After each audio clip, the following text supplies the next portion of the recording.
আমার প্রিয় ছাত্রছাত্রীরা, আজকে আমি তোমাদের ক্লাস 7-এর হাইলাইটের পেজ নাম্বার 22-এর দেখো একটি অ্যাক্টিভিটি আছে, সেটি সলভ করে দিচ্ছি, তোমরা নোট ডাউন করে নাও। দেখো কি লেখা আছে, give the opposite number and gender of the following nouns. বিপরীত জেন্ডার এবং বচন লেখো।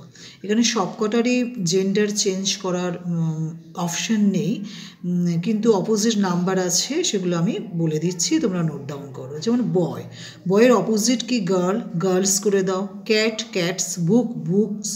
ম্যান, মেন করে দাও। Flies, fly. Wife, husband, husbands.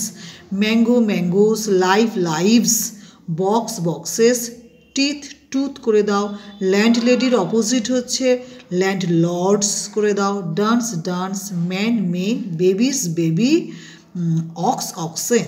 আচ্ছা, এখানে আছে number 2, match the list singular nouns in column A with their plural form in column B.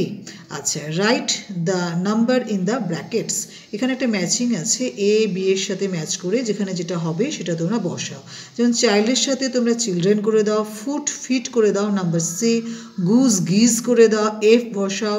লাউজ, lines বসাও, এইচ। ম্যান, মেন বসাও, ম্যান। ওম্যান বসিয়ে দাও, এখানে ওম্যান আছে ই অপশান। ম্যান, মেন আছে এ অপশানে আছে। আর টুথ, টিথ বি টিতে আছে। আর ওম্যান করে দাও women. Thank you for watching this video. যদি ভিডিওটি উপকারে লাগে তাহলে লাইক, শেয়ার, কমেন্টস করতে ভুলো না।